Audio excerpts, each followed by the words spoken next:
வணக்கம் தலைமைகளே. WSO weapon system officer. உண்மையாகவே இந்த பெயர் இனி உலகத்தில் நிலைத்து நிற்கும். இதை அமெரிக்காவுடைய போரிமானி, இரண்டாவது போரிமானி காப்பாற்றப்பட்டார். பின்னால் இருந்து செல்பவர். அவரை இப்படி WSO என்று சொல்லி இராணுவ தரப்பில் அழைப்பாங்க. ஒரு சாதாரண செய்தியாக நம்ம படித்துட்டு நகர்ந்து போனோம்.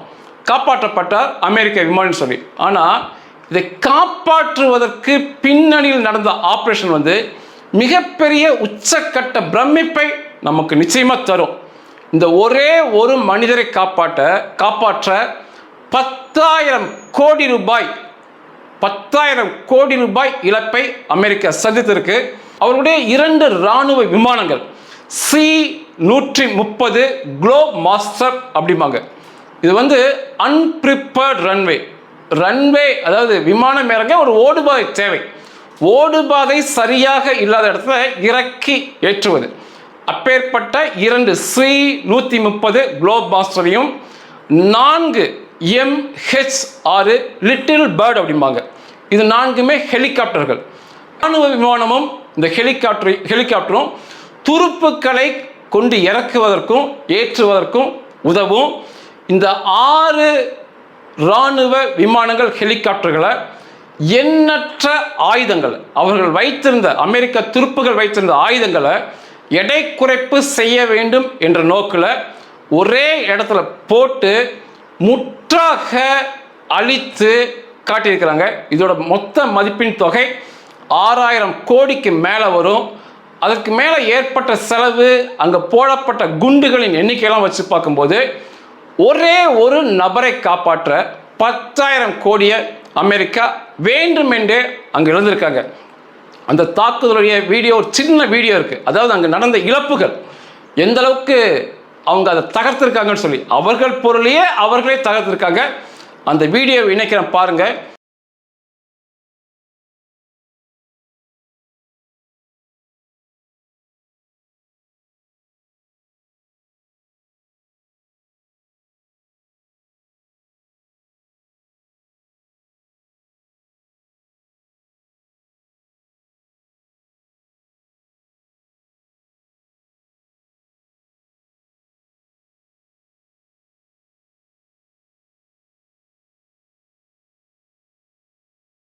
இதில் என்ன ஒரு வெட்கக்கேடுனா, ஈரானுக்கு இதெல்லாம் செய்தது அமெரிக்கா தான். அவர்களுடைய பொருட்களை அழிச்சாங்க. அதை எடுத்து நாங்கள் தான் அழிச்சோம்னு சொல்கிறது மிகப்பெரிய வெட்கக்கேடு ஈரானுக்கு. ரெண்டாவது, ஒரு மிகப்பெரிய வெற்றியாக டொனால்ட் ட்ரம்ப்புக்கு, அமெரிக்க அதிபருக்கு பார்க்கப்படுகிறது. ஒரு அடையாளமாக பார்க்கப்படுகிறது. அந்த WSO நேவிகேட்டர்னு சொல்லலாம். பின்னால் இருந்தவர் புனித வெள்ளி அன்னைக்கு ஈரானுக்குள்ள மாட்டிக்கிட்டாரு. ஈஸ்டர் அன்னைக்கு அதிகாலையில் காப்பாற்றப்பட்டார். இது ஒரு மிகப்பெரிய அடையாளமாக, வெற்றியாக டொனால்ட் ட்ரம்ப்புக்கு பார்க்கப்படுகிறது. நிச்சயமாக இந்த ஆப்ரேஷனை நம்ம எல்லோருமே தெரிந்து கொள்ள வேண்டும். ஒரு இராணுவ ரீதியாக ஒரு நபரை, அவர்கள் வீரரை மீட்க எவ்வளவு கஷ்டப்படுறாங்கன்னு சொல்லி இது நமக்கு தெரிய வரும். ஏப்ரல் 3ஆம் தேதி புனித வெள்ளி அன்று இந்த அமெரிக்காவுடைய போர் விமானம் F-15E, இந்த போர் விமானம் அங்கே ஈரானுக்குள்ளே போய் தென்மேற்கு ஈரானில் குண்டுகளை போட்டுட்டு திரும்பி வரும்போது தாக்குதலுக்கு உள்ளானது. இது தாக்கியது யாருன்னு பார்த்தா ரஷ்யாவுடைய ஆயுதமான S-300, இந்த வான் எதிர்ப்பு சாதனம் தொகுப்பு. அதிலிருந்து வந்த ஒரு ஏவுகணை அந்த போர் விமானத்தை தாக்கி மேற்கொண்டு பறக்க முடியாமல் முற்றாக அழிச்சிருச்சு. ஏவுகணை வந்த வேகம், இந்த S-300 வந்த ஏவுகணையுடைய வேகம் 3455 கிலோமீட்டர் ஒரு மணி நேரத்துக்கு என்ற வேகத்தில் வந்துச்சு. இது மேக் 2.8 அப்படிம்பாங்க. ஒளியின் வேகத்தை விட, அதாவது சத்தத்தின் வேகத்தை விட 2.8 மடங்கு அதிகமாக மின்னல் வேகத்தில் இந்த ஏவுகணை வந்துச்சு. இந்த F-15 போர் விமானம் மிக நவீனமானது, மிக வேகத்தில் செல்லக்கூடியது. இதனுடைய அதிகபட்ச வேகம் 3050 கிலோமீட்டர். இது மிகப்பெரிய வேகம் தான். ஆனால் இதை தாண்டிய வேகம் ரஷ்யாவுடைய ஏவுகணை, அவங்க கொடுத்துருக்க ஏவுகணையோட வேகம் ஈரானுக்கு. அதனால துரத்தி வந்து தாக்குதல் நடத்தி அந்த போர் விமானத்தை ஒன்றுமே இல்லாமல் பண்ணிடுச்சு. இந்த போர் விமானம் 2 பேர் செல்லக்கூடிய போர் விமானம். ஒரு விமானி ஓட்டுவார், இந்த பின்னால் WSO ஆயுதங்களை கையாள்வார். அவர் தான் இந்த குண்டுகள்லாம் ஈரானுக்குள்ள போட்டவர். இந்த 2 பேருமே வெளியே வரணும். 2 பேருமே வெளியேறும் இருக்கை மூலமாக வெளியே வருவாங்க. ஒட்டுக்கா வெளியே வர மாட்டாங்க. ஒட்டுக்கா வெளியே வந்தாங்க அப்படின்னா திரும்ப அவங்க வெளியே வரும்போது அந்த வானில் 2 பேரும் மோதி 2 பேரும் மரணம் அடைய வாய்ப்பு இருக்கு. அதனால முதல்ல வந்து பின்னால் இருக்கின்ற இந்த WSO தான், அவருடைய இருக்கை தான் வெளியே வரும். அதுக்கப்புறம் 0.4 ஒரு வினாடி கூட இல்லை, 0.4 ஒரு மின்னல் வேகத்தில் முன்னால் இருக்கிற போர் விமானி வெளியே வருவார். அதனால வந்து இருவரும் மோதிக்கொள்வதற்கான வாய்ப்பு குறைவு. கீழே விழுந்த போர் விமானி உடனடியாக சில நிமிடங்களிலேயே காப்பாற்றப்பட்டார். அதாவது அந்த பகுதியை சுற்றிலுமே அமெரிக்காவுடைய போர் கப்பல்கள் போர் விமானத்தோடு இருக்காங்க, ஹெலிகாப்டரோடு இருக்காங்க. தளங்களில் போர் விமானங்கள் விமானிகள் ஹெலிகாப்டர் இருக்கு. அதுபோக ஈரானுக்குள் தொடர்ச்சியாக அமெரிக்க போர் விமானங்கள் ஹெலிகாப்டர்கள் தாக்குதல் நடத்திட்டு தான் இருக்கு. சில நிமிடங்களில் விமானியை காப்பாற்றிடுறாங்க. ஆனால் பின்னால் இருந்த ஆயுதங்களை கையாள்பவர் கொஞ்சம் தள்ளி போய் கொஞ்சம் ஆழமான பகுதிகளில் போய் அவர் போய் மாட்டிக்கிறாரு. அவர் கீழே விழும்போது கணுக்காலில், அவருடைய கணுக்காலில் முறிவும் ஏற்பட்டு தொடர்ந்து நடக்க முடியாமல் அவர் கீழே விழுந்துடுறாரு. அதிகபட்சமாக விபத்து நடந்த இடத்திலிருந்து, அந்த எந்த இடத்துல அந்த போர் விமானம் கீழே விழுந்து நொறுங்கியதோ அதிலிருந்து 10 கிலோமீட்டர் சுற்றளவுக்குள்ள தாண்டி போவதற்கான வாய்ப்புகளே இல்லை. அதுவுமே அந்த போர் விமானம் கீழே விழுந்த இடத்துலேருந்து பின்னோக்கி தான், முன்னோக்கி அல்ல. அதனால் முன்னோக்கி தேட வேண்டிய அவசியமே அவங்களுக்கு இல்லை. பின்னோக்கி அதிகபட்சமாக 10 கிலோமீட்டருக்குள்ள தான் அவர் இருக்கணும். அது வந்து ஈரானுக்கும் தெரியும், அமெரிக்காவுக்கும் தெரியும். ஈரான் என்பது 9.5 கோடி மக்கள் வாழும் நாடு. எளிதாக பிடிச்சிடலாம். அந்த விமானம் விழுந்த பகுதி தெரியுது, பின்னால் ஒரு 10 கிலோமீட்டருக்குள்ள தான் இருக்கணும். இந்த தள்ளி போய் விழுகிற தூரம் வந்து அந்த போர் விமானம் செல்கின்ற உயரம், செல்கின்ற வேகத்தை பொறுத்து அமையும். அந்த போர் விமானம் வந்து ரொம்ப கீழே தாழ பறக்குது, வேகம் குறைவாக பறக்குதுன்னா சில 100 மீட்டருக்குள்ள பின்னோக்கி அந்த விமானியும் துணை விமானியும் கிடச்சிருவாங்க. அதிக வேகத்தில் வரும்போது தாக்குதலுக்கு உள்ளாயிருக்கு, அதிக உயரத்தில் இருக்கும்போது தாக்குதலுக்கு உள்ளானது அப்படின்னா அந்த போர் விமானம் விழுந்த இடத்துலேருந்து பின்னோக்கி சில கிலோமீட்டர் தாண்டி அந்த விமானியும் அந்த ஆயுதத்தை கையாள்பவரும் கிடைப்பாங்க. மொத்தம் 2 நாடுகளுக்கும் தெரியும் அந்த போர் விமானம் விழுந்துருச்சு. கிட்டத்தட்ட அந்த விழுந்த இடம் வந்து அவர் எங்கே இருப்பார்னு சொல்லி ஓரளவுக்கு யூகம் பண்ண 2 நாடுகளாலும் முடியும். அந்த ஆயுதங்களை கையாள்பவர் அவர் உடலுக்குள்ள ஒரு கை துப்பாக்கியை நிச்சயமாக வைத்திருப்பாங்க. அதில் அவருடைய ஆடைகளுக்குள்ள 50 ரவுண்டு, அதாவது ஒரு 50 பேருக்கு சுடக்கூடிய குண்டுகளையும் வைத்து அனுப்பியிருப்பாங்க. அது வந்து அவருடைய ஆடைகளுக்குள்ள இறுக்கமாக இருக்கும். அதுக்கப்புறம் அவருடைய ஆடைகளில் சத்து மாத்திரையை வச்சு கொடுத்துருப்பாங்க, குடிதண்ணீர் வசதி வச்சு கொடுத்துருப்பாங்க, ஓரளவுக்கு வலி நிவாரணி மாத்திரைகள்லாம் நிச்சயமாக வச்சுருப்பாங்க. இதை எல்லாத்தை விட மிக முக்கியமானது CSEL என்ற ஒரு கையடக்க கருவி ஒன்று அவர் கொடுத்துருப்பாங்க. 800 கிராம் இருக்கும். அது வந்து அவர் சட்டைக்குள்ள நெஞ்சு பகுதியில் பெல்ட்டை போட்டு இறுக்கமாக வச்சுருப்பாங்க. அப்படி இல்லாட்டி வயிற்று பகுதியில் பெல்ட்டு போட்டு இறுக்கமாக வச்சுருப்பாங்க. அதுக்கு மேலே தான் அவர் சட்டையை போட்டிருப்பார். அவர் கீழே விழுந்து ஒருவேளை உயிர் இழந்தாலுமே அந்த உயிரற்ற சடலம் எங்கே இருக்குன்னு சொல்லி அந்த கையடக்க கருவி மூலமாக கண்டுபிடிக்கலாம். இது போயிங் நிறுவனம் தயாரித்து கொடுக்கும் மிக சிறப்பான ஒரு கையடக்க கம்ப்யூட்டர் அப்படின்னு சொல்லலாம். CSEL என்பது காம்பேட் சர்வைவர் இவேடர் லொக்கேட்டர் அப்படிம்பாங்க. இந்த கையடக்க கருவி வந்து அமெரிக்க சேட்டிலைட், வானில் சுற்றி தெரியும் சேட்டிலைட்டோட தொடர்பில் இருக்கும். வேற எந்த வித தொலை தொடர்பு கருவியால் இதை கண்டுபிடிக்க முடியாது, வழிமறிக்க முடியாது இதன் மூலமாக செய்யப்படும் வேலையை.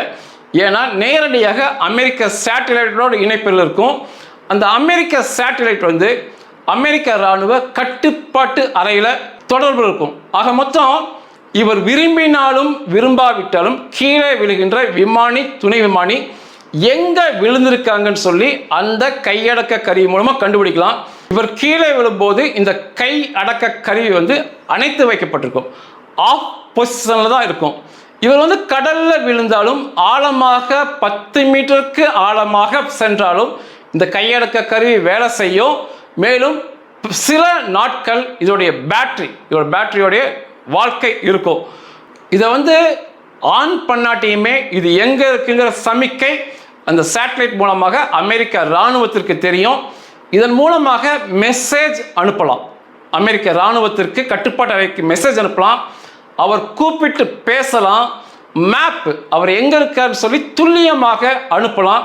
கிட்டத்தட்ட ஒரு கையடக்க கம்ப்யூட்டர் போல செயல்படும். இது ஒரு மிகப்பெரிய வரப்பிரசாதம். இந்த கருவி தான், இந்த 800 கிராம் கருவி தான் இவ்வளோ பெரிய ஆப்ரேஷனை பின்னணியில் இருந்து இருக்க உபயோகப்பட்டது. ஓகே, இவர் வந்து புனித வெள்ளியில் கீழே விழுகிறாரு மதியம் அப்படிங்கும்போது, ஒரு மலை குன்று பகுதி அங்கே விழுகிறாரு. அங்கே விழுந்த இடத்துல முதல்ல போய் ஒளிஞ்சு கொள்றாரு. இதெல்லாம் வந்து அவர்களுக்கு சொல்லித்தரது, அவங்களுடைய பயிற்சியில் இதெல்லாம் இருக்கும். கணுக்கால் உடைஞ்சனால எந்திரிச்சு நடக்க முடியல, ஊர்ந்து சென்று ஒரு இடத்துல ஒளிஞ்சுக்கிறாரு. அதுக்கப்புறம் மெதுவாக இருள் சூழ ஆரம்பிக்குது. இவர் இருக்கிற பகுதி ஓரளவுக்கு வந்து இந்த ஈரான் இராணுவத்துக்கு தெரிஞ்சனால அந்த பகுதியின் மூலமாக ட்ரோன் மூலமாக தேடுதல் வேட்டையை நடத்துகிறாங்க. ட்ரோன் மூலமாக நடத்துகிறாங்க. அவர் ஒளிஞ்சிருக்கனால ட்ரோன்னால கண்டுபிடிக்க முடியல. அதனால் அதற்கடுத்து வேட்டை நாய்களை, மோப்ப நாய்களை ஈரான் வந்து மேலே அனுப்பிடுறாங்க. மனிதன் இருந்தால் கவி பிடிக்கக்கூடிய, சத்தத்தை தரக்கூடிய வேட்டை நாயையும் மோப்ப நாயும் அனுப்பிடுறாங்க. அது போக அவருக்கு வந்து 56 லட்சம் ரூபாய் அவர் பிடிச்சு கொடுத்தா கொடுப்போன்னு சொன்னனால ஆயிரக்கணக்கான அந்த மலை பிரதேசத்தில் வாழும் மக்கள் மேலே ஏறி தேட வராங்க. பாஜிஸ் துணை ராணுவம் ஆயிரக்கணக்கான மேலே ஏறி தேட வராங்க. இத்தனையுமே அந்த வெள்ளிக்கிழமை இரவு வரைக்கும் தொடர்ச்சியாக நடந்துட்டு இருக்கு. வெள்ளிக்கிழமை இரவு வந்த பிறகு அந்த ஆயுதங்களை கையாளும் விமானி தவழ்ந்து அதாவது நடந்தல்ல, தவழ்ந்து அந்த குன்று பகுதியை போல இருக்கின்ற மேட்டு பகுதிக்கு 7000 அடி தவழ்ந்து மேலே போறாரு. இது கிலோமீட்டர் சொல்ல போனால் 2.25 கிலோமீட்டருக்கு சற்று குறைவாக தவழ்ந்து உச்சிக்கே போய் அந்த உச்சியில் ஒரு நல்ல மறைவான பகுதி இருக்கு. அந்த மறைவான பகுதிக்குள்ள போய் இரவில் நல்ல இருளான பிறகு போய் தஞ்சம் புகுந்து கொள்கிறார். வேற யாருமே இல்லை, சுற்றி யாருமே இல்லை, இவர் ஒருவர் மட்டும்தான் அந்த பகுதியில் இருக்கார். பத்திரமாக போய் சேர்ந்த பிறகு அவரிடம் உள்ள அந்த சேட்டலைட்டோட இணைந்த கருவியை ஆன் பண்ணுறார். அதுக்கப்புறம் அவர் ஆன் பண்ணிட்டு முதல் முறையாக அமெரிக்க கட்டுப்பாட்டு அறையை கூப்பிட்டு பேசுகிறார். என்ன நடந்துச்சு, அவர் எங்கே இருக்கிறாரு ஓரளவுக்கு சொல்லிட்டு அந்த கருவியை அணைச்சி வைக்கிறாரு. மிகப்பெரிய வலி, கணுக்கால் உடஞ்சே போயிடுச்சு. அதனால் வலி நிவாரண மாத்திரையை சாப்பிட்டுட்டு, சத்து மாத்திரை சாப்பிட்டுட்டு அங்கேயே படுத்திருக்காரு. அமெரிக்கா இராணுவம் என்ன சொல்கிறாங்கன்னா, எங்கேயும் நகர வேண்டாம், எங்கேயுமே போக வேண்டாம், அதே இடத்துல அந்த புதரின் மறைவில் மறைஞ்சிருக்க சொல்லி கட்டளை கொடுக்குறாங்க. தொடர்ச்சியாக ட்ரோன் மூலம் தேடும் இராணுவத்திற்கு அவரை கண்டுபிடிக்க முடியல. வேட்டை நாய்களும் கண்டுபிடிக்கல. அதனால என்ன பண்ணுறாங்கன்னா, பொதுவாக ட்ரோன் மூலமாக குண்டுகளை அந்த பகுதி பூரா தெரிக்க விடுறாங்க. இதெல்லாமே அவர் பதிவு பண்ணுறார். இதெல்லாம் இரவு முழுவதும் நடந்துகிட்டு இருக்கு. இந்த நள்ளிரவு நேரத்தில் இஸ்ரேல் மொசாத்தும் அமெரிக்க சிஐயும் இணைந்து திட்டங்களை வகுக்க ஆரம்பிக்கிறாங்க.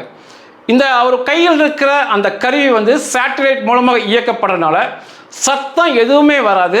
பிற நாடுகளால் அவர்களால் அந்த கருவியை கண்டுபிடிக்க முடியாது. அந்த கருவி மூலமாக போகின்ற மெசேஜ், பேசுறது எதுவுமே கேட்காது. அதில் எந்த சத்தமுமே வராது. அமெரிக்கா நிறுவனங்களுக்கு மட்டுமே கட்டுப்பட்டு வேலை செய்யக்கூடிய கருவி. இந்த நள்ளிரவெல்லாம் தாண்டும் போது இந்த என்ன திட்டத்தின்படி என்ன பண்ணுறாங்கன்னா அமெரிக்கா ஒரு குழப்பமான தகவலை ஈரானுக்குள்ளே பரவ விடுறாங்க. அவங்க ஈரானுக்குள்ளே என்ன பரவ விட்டாங்கன்னா, அந்த விமானியை நாங்கள் காப்பாற்றி விட்டோம், எங்களுடைய இராணுவம் காப்பாற்றி தரை வழியாக, அதாவது ஆகாய மார்க்கமாக அல்ல, குழப்பம் ஏற்படும் விதமாக தரை வழியாக நாங்கள் காப்பாற்றி அழைத்து சென்று விட்டோம் அண்டை நாடுக்குன்னு சொல்லி பதிவு பண்ணுறாங்க. அந்த செய்திகளை கசிய விடுறாங்க. அதை உண்மை நிரூபிக்கும் விதத்தில் அந்த பகுதியிலிருந்து வாகன தொகுப்புகள், இதில் தரையில் இருந்த அநேக ஈரானியர்கள் இதுக்கு உதவி பண்ணியிருக்கிறாங்க. அந்த புகைப்படம் காட்டுறேன். வாகன அணிவிப்புல நகர்ந்தெல்லாம் போயிருக்கு. அப்போ அங்குள்ள மக்களுக்கு, அங்குள்ள ஈரான் இராணுவத்துக்கு மிகப்பெரிய குழப்பம் ஏற்படுது. அந்த மலை உச்சியில் தான் அந்த நபர் இருக்கிறாரா, இல்லை உண்மையாக காப்பாற்றி கொண்டு போயிட்டாங்களா அப்படிங்கிற ஒரு குழப்பமான சூழலில் இருக்கும்போது அமெரிக்கா அடுத்து என்ன பண்ணுறாங்கன்னா, இந்த குழப்பத்தை வந்து எல்லாத்தையும் ஏற்படுத்தி விட்டு EA-18G கிராவ்லர் அப்படிம்பாங்க, இந்த போர் விமானத்தை ஈரானுக்குள்ள அனுப்பி ஈரான் தரையில் செயல்படுகின்ற ரேடார்கள் மற்றும் தொலைத்தொடர்புகளை எவ்வளவு ஜாம் பண்ண முடியுமோ, எவ்வளவு செயல்படாமல் நிறுத்த முடியுமோ அந்த அளவுக்கு செயல்படாமல் நிறுத்தி வைக்கிறாங்க. இதெல்லாமே CIA மொசாத் செய்து கொடுத்த பிளான் அது. இப்போ அந்த ஈரான் இராணுவ மக்கள்கிட்ட என்ன தகவல் இருக்குன்னா, அவர் தப்பிச்சு போயிட்டாக தகவலும் இருக்கு. ஒரு சிலர் வந்து அவர் மேலே இருக்காருன்னு நினைக்கிறாங்க. ஆக மொத்தம் குழப்பத்தில் இருக்காங்க. ரேடார் வேலை செய்ய மாட்டேங்குது. யாருடைய தொலைத்தொடர்பும் செல்போன்களும் மிக சரியாக வேலை செய்ய மாட்டேங்குது. அப்போது இந்த வதந்திகள் மிகப்பெரிய அளவில் பரவி போகுது. அதே சமயத்தில் தான் இதெல்லாமே வந்து அதுக்கப்புறம் சனிக்கிழமை வந்து அமெரிக்காவுடைய A-10 வார்தாக் அப்படிம்பாங்க, அந்த போர் விமானம் ஈரானில் அடிபட்டு விழுகுது. இது எங்கே பறக்கும்போது அப்படின்னா, ஹொர்மோஸ் ஜலசந்தி பகுதியில் பறக்கும்போது தான் அடிபடுது. அதுவுமே தேடுதல் வேட்டைக்கு வந்த போர் விமானம் தான். அதை வீழ்த்தியது வந்து சீனாவுடைய ஆயுதம் மேன்பேட் அப்படிம்பாங்க, ஒரு நபர் இயக்கக்கூடிய ஒரு சிறிய அளவிலான ஏவுகணையை அனுப்பக்கூடிய ஆயுதம் அது. அதன் மூலம் தாக்குதலுக்குள்ளாகி மேற்கொண்டு பறக்க விடாமல் கடலில் தான் அது விழுகுது. அந்த A-10 வார்தாக் அதிலிருந்த விமானி வெளியேறும் இருக்கை மூலம் வெளியே வந்து கடலில் மிதக்கிறார். அந்த இருக்கை மிதக்கும். உடனடியாக அங்கே இருந்த அமெரிக்க போர்க்கப்பல்கள் அவரை வந்து மீட்டுறாங்க. பிற அடிபடுகின்ற அமெரிக்க போர் விமானங்கள், ஹெலிகாப்டர்களை உடனுக்குடன் பக்கத்தில் இருக்கிற ஈராக்கில் போய் அங்கே அவங்களுடைய தளத்தில் இறக்கி பணியை செய்கிறாங்க. மிகப்பெரிய அளவு இந்த சனிக்கிழமை பிரச்சனை போயிட்டு இருக்குது.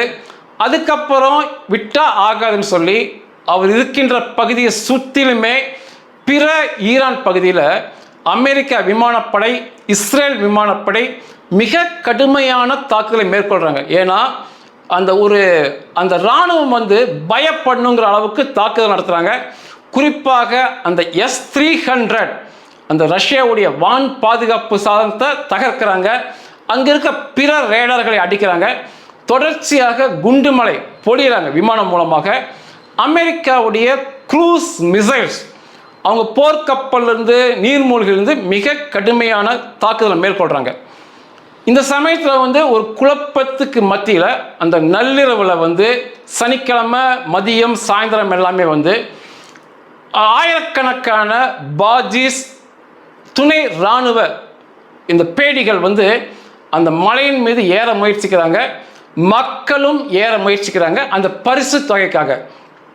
அதை வந்து அமெரிக்கா ஹெலிகாப்டர்கள், தாழ பறக்கும் ஹெலிகாப்டர்கள், கடினமான இயந்திர துப்பாக்கிகள், அதாவது ஒரு நிமிஷத்துக்கு 4000 குண்டை வந்து சுடும். அதெல்லாம் அதை போன்ற ஹெலிகாப்டரை பயன்படுத்தி மேலே யாரெல்லாம் ஏறுறாங்களோ அவங்கள ஏற விடாமல் கடுமையான துப்பாக்கி சூட நடத்தி மேலே ஏற எல்லாத்தையுமே கொள்கிறாங்க.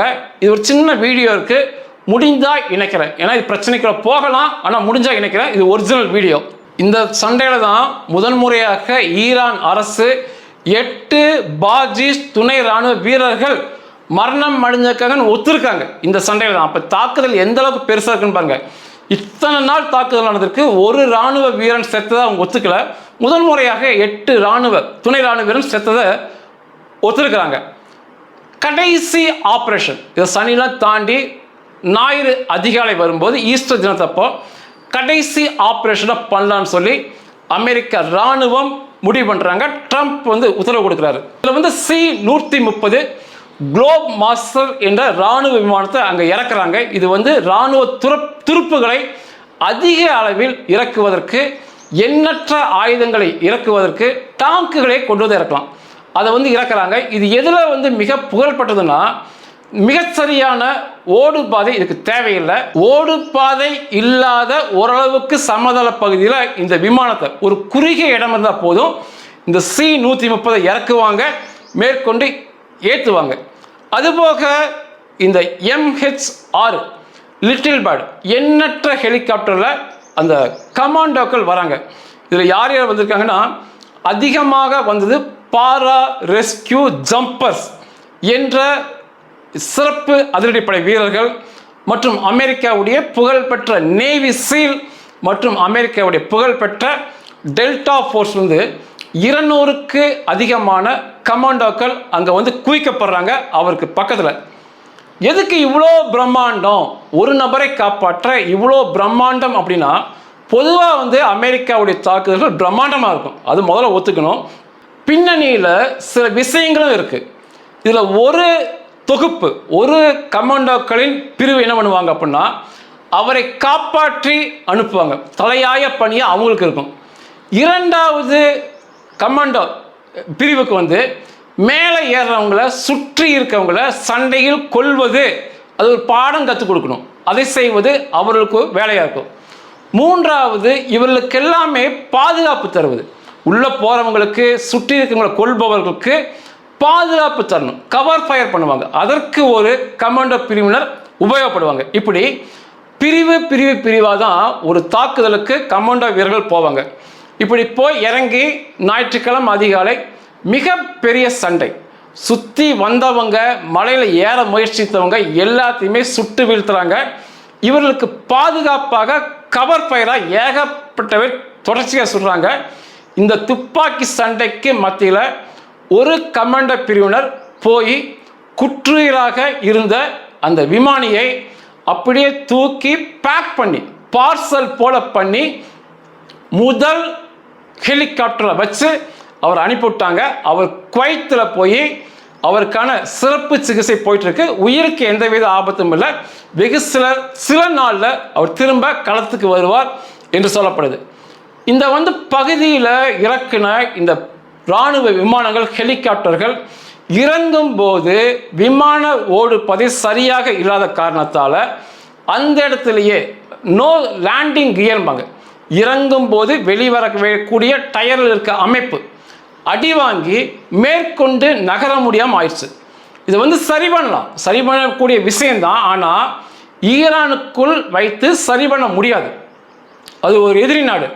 அதனால் என்ன சொல்கிறாங்க அப்படின்னா, அமெரிக்க இராணுவம் என்ன சொன்னாங்கன்னா, எந்தெந்த விமானம் கிளம்ப முடியலையோ, ஹெலிகாப்டர் கிளம்ப முடியலையோ, உடனடியாக அதில் வெடிகுண்டுகளை பொருத்தி, இதுக்கெல்லாம் வந்து தயாராக தான் போவாங்க. அதனால தான் எண்ணற்ற இராணுவ வீரர்கள் பிரம்மாண்டமாக உள்ளே போகிறது. அந்த கிளம்ப முடியாத விமானங்களில் ஹெலிகாப்டர்களை, வெடிகுண்டுகளை பொருத்துங்கன்னு சொன்ன பிறகு உடனடியாக எக்ஸ்ப்ளோசிவ் டிவைஸை அது விமானங்களில் ஹெலிகாப்டரில் பொருத்துகிறாங்க. முதல்ல வந்து காப்பாற்றப்பட்ட விமானி மேலே போகிறாரு. அதுக்கப்புறம் படிப்படியாக பறக்க முடிந்த விமானங்கள், ஹெலிகாப்டர் எடுத்துக்கிட்டு வந்தவங்களும் போகிறாங்க. பற்றாக்குறைக்கு இன்னும் சில விமானங்கள் வந்து, ஹெலிகாப்டர் வந்து மீதம் இருக்கவங்கள கூட்டு போகிறாங்க. இந்த 2 இராணுவ விமானம், ஹெலிகாப்டர் அடிபட்டனால அதிக எடையோடு போக முடியாது. அப்படிங்கிறனால வந்திருந்த கமாண்டோ வீரர்கள் போகும்போது அநேகர் எடை குறிப்பு, அவருடைய ஆயுதங்கள், பிற பொருள், என்னென்ன பொருள் எட்டுலாம் வராங்களோ அதை போன்றவற்றை எடை குறைப்பு செய்து அந்த இடத்துல மொத்தமாக வைத்து 2 C-130 விமானம், 4 ஹெலிகாப்டர், இவருடைய ஆயுத தொகுப்புகள், பயன்படுத்த முடியாத, எடுத்து செல்லப்படாத பிற பொருளை அங்கே போட்டு ஒட்டுக்காக போட்டு எல்லாம் தப்பிச்ச பிறகு அதில் பொருத்தப்பட்டிருந்த வெடிகுண்டுகளை வெடிக்க வைத்து டைமர் மூலமாக, டைமர் தான் செட் பண்ணியிருந்திருக்காங்க, வெடிக்க வைத்து மிகப்பெரிய நாசத்தை கொடுத்துருக்காங்க அந்த இடத்துல.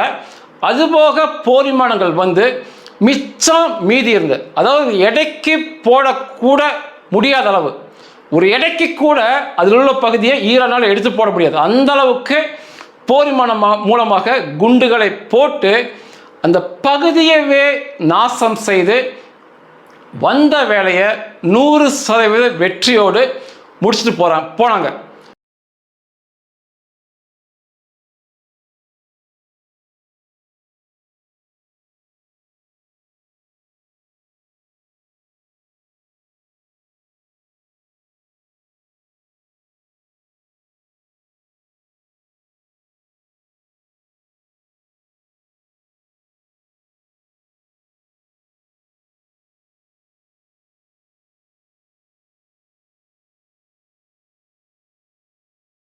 பணச்செலவு மிகப்பெரிய அளவு இதில் பண இழப்புகள் ஏற்பட்டுக்கலாம். ஆனால் கௌரவம் தான் இங்கே பார்க்கப்படுது.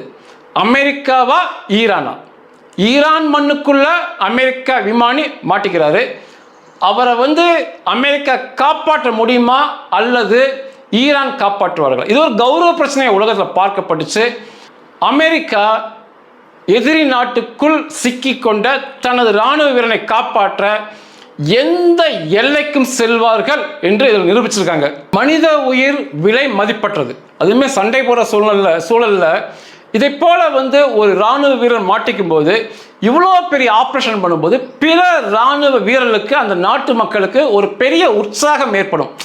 தங்களுடைய இராணுவ வீரர் என்ன நினைப்பாங்கன்னா, நம்ம அடுத்த சண்டையில் எங்க மாட்டிக்கிட்டாலும் சரி நமது அரசாங்கம் காப்பாற்றும் என்ற முத்திரையை அமெரிக்கா ஏற்படுத்தியிருக்காங்க.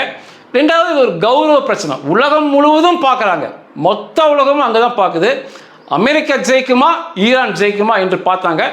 ஒரு அருமையான மிகப்பெரிய இராணுவ ஆப்ரேஷன். உண்மையாகவே வெனிசுவேலாவில் அந்த நிக்கோலஸ் மதுராவை கைப்பற்றியதும் இவரை கைப்பற்றியது கிட்டத்தட்ட ஒன்று தான். ஒரு நபரை காப்பாற்ற இல்லை. வெனிசுவேலாவில் அவரையும் மனைவியும் தூக்கிட்டு போனாங்க. இங்கே அவருடைய ஒரு இராணுவ வீரரை தூக்கிட்டு போனாங்க. வெனிசுவேலாவில் துருப்புகள் தரையிறங்கும் போது நல்ல ஓடுபாதை கிடைச்சது. தெருக்களில் தான் சண்டை போட்டாங்க. ஆனால் இங்கே அப்படி இல்லை. ஓடுபாதை இல்லாத இடத்துல இவ்வளோ பெரிய சாதனை பண்ணது அமெரிக்கா. ஒரு குன்றுகளில் மிகப்பெரிய விஷயம். அதே போல் வெனிசுவேலாவை ஒப்பிட்டு பேசினா ஈரான் மிகப்பெரிய வல்லரசு. வெனிசுவேலாவுடைய ஆயுத பலம், இராணுவ பலம் ஈரான் பக்கத்திலே வர முடியாது. ஆனாலுமே வெனிசுவேலாவே சாதிச்சிருக்காங்க. அதைவிட பிரம்மாண்டமான நாடான ஈரானுக்குள்ளும் மிகப்பெரிய சாதனை புரிஞ்சிருக்காங்க. நீண்ட காலமாக இது பேசப்படும். ஈரானுக்கு இது ஒரு மிகப்பெரிய தோல்வி, மிகப்பெரிய வெட்கக்கேடு சொல்லும். அமெரிக்கா தகர்த்த ஆயுதங்களை, விமானங்களை நாங்கள் தகர்த்தோன்னு சொல்லக்கூடிய அளவுக்கு பேடித்தனமாக, கையாளத்தனமான நிலையில் இன்னைக்கு ஈரான் இருக்கு. மிகப்பெரிய வெற்றியை அமெரிக்கா பதிவு பண்ணியிருக்கு. வருகின்ற நாட்களில் இது அமெரிக்காவுக்கும் ட்ரம்பிற்கும் அவர்களுடைய புகழை மேலே தூக்கி செல்லும். நன்றிகள்.